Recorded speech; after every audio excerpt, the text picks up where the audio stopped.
শুভ সকাল বন্ধুরা, কেমন আছো তোমরা সবাই? আশা করছি তোমরা সবাই খুব ভালো আছো আর আমরাও ভালো আছি। আমার আরও একটি নতুন ব্লগে তোমাদের সবাইকে অনেক স্বাগত জানাই। আজ হচ্ছে বুধবার আর এখন বাজে ঘড়ির কাঁটায় ওই সকাল 8:30 মতো। তবে চলো আজকের ব্লগটা এখান থেকেই শুরু করছি। আশা করি ব্লগটা তোমাদের ভালো লাগবে। আজকে কিন্তু তাড়াতাড়ি ঘুম থেকে উঠে পড়েছি। তাড়াতাড়ি বলতে মানে প্রতিদিন যে দেরি করে উঠি তার থেকে একটু আগে। তার কারণ হচ্ছে আজ আমার ছেলের টিউশন আছে, তো 8:30টার মধ্যে ও টিউশনে চলে যাবে, তো ওকে একটু চা করে দিতে হবে। তাই আমি তাড়াতাড়ি করে ঘুম থেকে উঠে সমস্ত কাজগুলো করে মানে ওই যে সকালের বাসি কাজ সেগুলো সেরে তারপর চান করে ঠাকুর পুজো দিয়ে চলে আসলাম ঘরে। তো এদিকে কিন্তু ছেলেকে চা বানিয়ে দিয়েছি, সে খেয়ে চলে গেছে টিউশন, আর আমিও চলে আসলাম ঘরে। তো ওইদিকে হাজবেন্ড উঠে পড়েছে আর ছোট ছেলে না এখনো কিন্তু ঘুমিয়ে আছে। এই যে রাতে যতক্ষণ না আমি বিছানায় ঘুমোতে যাব ততক্ষণ কিন্তু ওই আমার ছেলেটাও ঘুমোবে না। বাচ্চাদের একটা ধর্ম আছে যে মা যতক্ষণ না বিছানায় যাবে বাচ্চাগুলো কিন্তু ওই মায়ের সঙ্গেই জেগে বসে থাকে।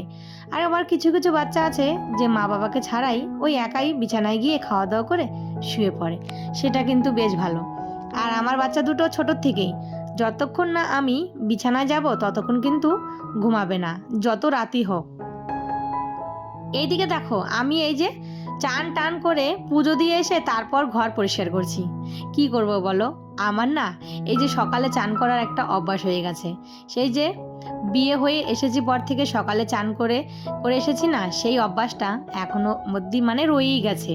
আর এই অভ্যাসটা কিন্তু আমার চিরকালই থাকবে। তো কি করব, এই কাজগুলো তো আমাকে পরে করতে হবে। আর মেন কথা হচ্ছে কি, সকালে উঠে যে আন করে যে পুজোটা দেই না, সেটার জন্য পরে না চানটা কিন্তু পরেও করতে পারি, কিন্তু ওই যে পুজোটা তো আমাকে দিতে হবে। আর পুজোর দায়িত্বটাও বিয়ের পর শাশুড়ি মা আমার উপরে দিয়ে দিয়েছে। তো এই যে তার জন্য সকাল সকাল আমি চান করি। আর যত কাজই হোক সব কিন্তু চানের পরেই আমাকে করতে হয়। তারপর বেশি একটা নোংরার কাজ করলে আবারও কিন্তু চান করতে হয়। আর এখন তো গরমের দিন, দিনে দুবার করে চান তো এমনিতেও হয়ে যায়। তো ওইদিকে ঘরটরগুলো না একটু পরিষ্কার করে মানে একটু মুছে তারপর চলে আসলাম রান্নাঘরে। এই যে এক গামলা বাসন জমে গেছে, রাতে সব মানে ভাত টাত খেয়ে সব কিন্তু পরিষ্কার করে মেজে ঘষে রেখেছি, সেগুলো সব গুছিয়ে নিলাম।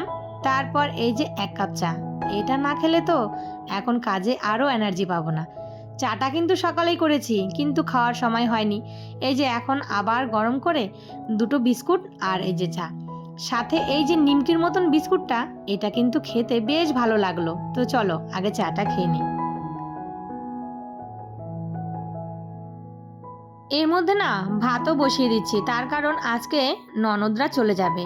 তো ওদের গাড়ি আছে 1:30টার সময়, তো এখান থেকে ওরা ওই একবারে সকালের খাওয়াটা খেয়ে তারপর বেরিয়ে যাবে। তাই এই যে হাজবেন্ড মাছ নিয়ে এসেছে, এখানে আছে নদীর মাছ মানে ছোট মাছ, আর হচ্ছে এই যে এটাকে বলে সরপুঁটি। তো আমি এই মাছ কিন্তু খাই না কোনো দিন, তো আজকে নিয়ে এসেছে। আমার হাজবেন্ড আনে না, তো আমাদের ননদ জামাই বললো যে খায়, তার জন্যই কিন্তু এনেছে। তো ওইদিকে আমি মাছ টাছগুলো ভালো করে ধুয়ে নিয়েছি। আর এই ছোটো মাছ জানো তো বাছতে অনেকটাই সময় লেগে যায়। এই যে ছোট ছোট আঁশটা, তারপর এগুলো সব ফেলে টেলে ভালো করে ধুয়ে তারপর মাছগুলো রেখে এসে এখন বসে পড়েছি সবজি কাটতে। তো রবিবারে না কলমি শাক এনেছিল, সেই কলমি শাকটা আর খাওয়া হয়নি। শাকটা দেখি কেমন লাল লাল হয়ে গেছে, তো শাকটা কিন্তু ভালো করে বেছে নিলাম। আর এইদিকে চচ্চড়িটাও একদম পুরো রেডি হয়ে গেছে। চচ্চড়িটা খেতেও কিন্তু আজকে বেশ ভালো হয়েছে।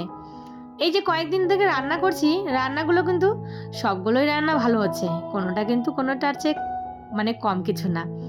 যাই হোক, এইদিকে আমি এই যে রান্না বসিয়ে দিয়েছি, চচ্চড়িটা নামিয়ে তারপর মাছ ভাজা বসিয়ে দিলাম। এর মধ্যে বড় ছেলে চলে এসেছে টিউশন থেকে, বলছে আমাকে খেতে দাও। তো এই যে কালকে রাতে জানো তো নিরামিষ ছিল, তো আমি না বেগুনি করেছিলাম ডাল দিয়ে খাওয়ার জন্য। তো সেই ব্যাটারটা না একটু রয়ে গেছে, সেটা ফ্রিজে রেখে দিয়েছিলাম। তো এখন বলছে আমাকে বেগুনি করে দাও। আর এইদিকে কয়েকটা বেগুনি করলাম, আর এদিকে কিন্তু আমার মাছের ঝোলটাও একদম রেডি হয়ে গেছে। এখন ঘড়ির কাঁটায় বাজে ওই 12:30 মতো। তো ওরা এখান থেকে আধা ঘন্টা আগেই কিন্তু চলে যাবে স্ট্যান্ডে। আর এই যে ব্যাগপত্র সমস্ত গুছিয়ে নিয়ে রেডি হয়ে গেছে। এদিকে খাওয়া দাওয়াও কিন্তু সেরে নিয়েছি, মানে ওই সকালের খাবারটা একবার খেয়ে ওই যে এখন বেরিয়ে যাচ্ছে। আর এই যে এত বছর পরে এসেছে, তো এই যে মাত্র 2-3 দিন থেকে চলে গেল। তো এই যে আমার ভাগনাকে বলছি যে তুই থেকে যা, তুই থাকলে আমি তোকে নিয়ে যাব। তাই ওর সঙ্গে আমি একটু মজা করলাম, আর ও বলছে না আমি চলে যাব, আমার পড়া আছে। যাই হোক, এত বছর পরে এসেছে, এই যে 2 দিন থেকে গেল আর চলে গেছে না, মনটাও ভালো লাগছে না। এই যে বাড়িটা মনে হয় পুরো একদম ফাঁকা ফাঁকা হয়ে গেছে। তো এখানে দেখো ওদেরকে গাড়িতে তুলে দিয়ে, মানে এই যে টোটোতে তুলে দিয়ে, তো এখন চলে যাব বাড়িতে। তো বন্ধুরা, ভিডিওর এই পর্যায়ে এসে তোমাদেরকে একটা কথা বলছি, আমার ভিডিওটা যদি তোমাদের এই পর্যন্ত ভালো লেগে থাকে তাহলে নিশ্চয়ই একটা লাইক, কমেন্ট, একটা শেয়ার করে দিও, আর চ্যানেলটা সাবস্ক্রাইব করে আমার পাশে থেকো। তো তোমরা যে যে আমাকে এই সাপোর্ট করছো, অবশ্যই কিন্তু আমি তোমাদের পাশে নিশ্চয়ই থাকবো, এটা কিন্তু আমার দৃঢ় বিশ্বাস। তোমরা এতটুকু বিশ্বাস আমার উপরে রাখতেই পারো। তো আর একটা কথা, তোমরা এই যে কমেন্ট করছো অনেকেই যে আমার পরিবারে এসো, আমি তোমাদের পরিবারে যাব, এই কথাটা প্লিজ কেউ বলো না। তাতে না তোমারও ক্ষতি হবে চ্যানেলের, আমারও ক্ষতি হবে। তোমরা শুধু আমার ভিডিওটা দেখে একটা ছোট্ট কমেন্ট করে জানাও, আমি নিশ্চয়ই তোমাদের পরিবারে ঠিক চলে যাব, এইটুকু বিশ্বাস রাখতেই পারো। তো বন্ধু হয়ে যদি বন্ধুর পাশে না দাঁড়াই তাহলে সেটা কেমন বন্ধুত্ব হলো, তাই বলো? তো এইটুকু বিশ্বাস আমাকে যে যে সাপোর্ট করছো অবশ্যই তারা রাখতেই পারো যে তাদের পরিবারে আমি নিশ্চয়ই কিন্তু চলে যাব। তো ওদেরকে পৌঁছে দিয়ে এসে এই যে বাড়ি এসে দেখো বেড কাভারটা তুলে আর একটা ধোয়া বেড কাভার পেতে দিয়েছি। তারপর এই যে এই বেড কাভারটা এখন এই যে বাইরে কুয়োর পাড়ে এসে কেচে দিলাম। তারপর এখন এটা ছাদে গিয়ে মেলে দেবো। কালকে একজন দিদিভাই কমেন্ট করেছে যে তোমার বাড়িতে অনেক ফুল। না গো দিদিভাই, এগুলো কিন্তু সব আমার বাড়ির ফুল না। তো আমার শাশুড়ি মা না রোজ সকালে ফুল তুলে এনে দেয়, আর এই যে আশেপাশে বাড়িতে অনেক ফুল ফোটে, তো সেখান থেকেই এনে দেয়। আর এখন তো ফুলের সিজন, কোনো ফুলের কিন্তু অভাব হয় না।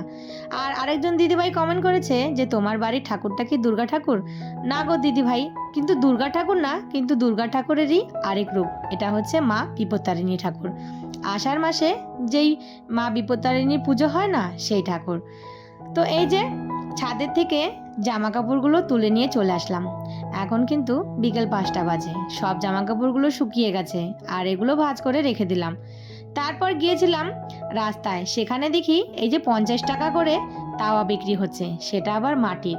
তো সেখান থেকে কিন্তু আমি একটা তাওয়া নিয়ে এসেছি। তো চলো বন্ধুরা, আজকের ভিডিওটা কিন্তু এখানেই শেষ করি।